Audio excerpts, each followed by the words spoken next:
Sportisili, buon pomeriggio, un saluto in diretta dallo stadio Esseneto di Agrigento dal vostro caro Marco Genduso qui per commentarvi la 20ª giornata del campionato di Serie D Girone E che vede scendere in campo Akragas e Castrum Favara a creare, testa allunga Salvia, poi ottimo Tuccio fa una grande giocata perché Università riesce ad andare via, palla verso Salvia che può crossare, vediamo, entrata al rigore, crossa dentro, poi Cristoforos Tuccio!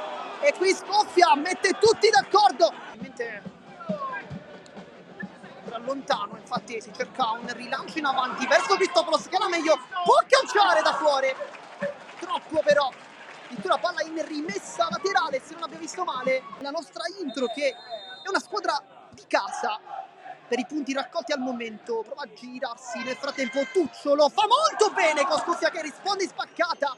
Fa un grande intervento, ma ancora una volta la Akragas è pericolosissima. Poi Pusic di testa. Arriva adesso con Tuccio che si gira tanto bene qui sulla marcatura tentata di Lotuca. Poi palla a sinistra di Stefano, può crossare, lo fa adesso per Salvia che impatta. Ma impatta anche e soprattutto Scoffia che blocca il pallone un po' infastidito da Ghigne. Sul 9 probabilmente sanno del momento di forma e di conseguenza vanno anche un po' ad arginarlo. Nel frattempo esce fuori benissimo Rechichi che cerca il compagno dentro e qui con un rimpallo con il volto viene fermato. Varela anticipato, Ghigne non ne riesce ad arrivare sul pallone, c'è prima la Piana, palla dentro per Varela che lavora bene il pallone, Malle l'aggancia, può calciare le finte, lo fa adesso Malle, palla fuori, tiene anche in campo per quel che può Palermo, riesce anche Vaccaro a tenerla.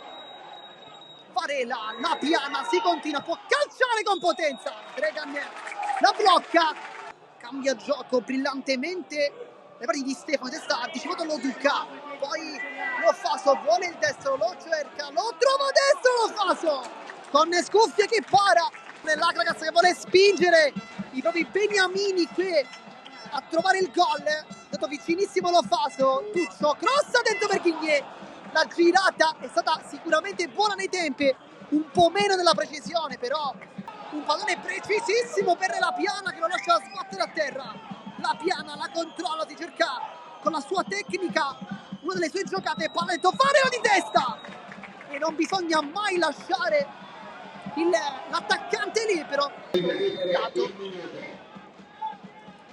Posizione battuta corta con Baglione, le finte, va sul mancino, calcia verso la porta direttamente sulle curve, visto finalmente ritornare in gara. Intanto palla subito in verticale per Varela che calcia col destro, la smorza, poi diventa quasi un assist ed esterno della rete, un brivido, e che brivido per l'Akragas.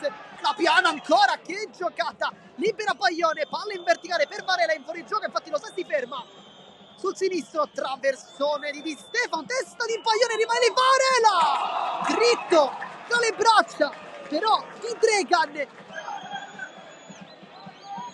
Abbiamo proprio Malle, tanto il rinvio non è perfetto, Cristoforos per Modeschi, l'occasione Modeschi e qua se l'è divorato, ha avuto subito una ghiotta occasione, palla fuori.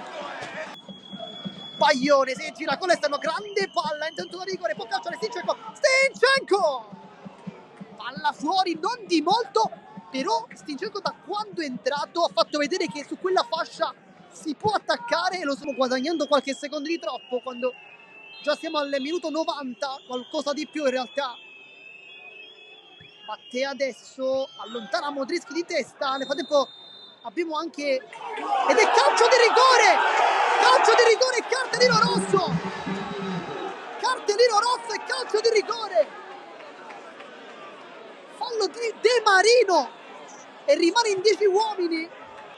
C'è tantissimi fischi ci sono per il rigore, ma Baglione calcia, tocco sotto e la palla è entrata con il cucchiaio, forse non l'ha fatto benissimo ma va bene così perché vantaggio Castrum Favara con il cucchiaio sotto la curva, 0-1 e nel frattempo è anche terminata la partita, non abbiamo sentito nemmeno il tipice fischio per il frastuono in campo che è stato creato per questo gol e dunque va bene così, finisce il match, vince il Castrum Favara con il risultato di 0-1.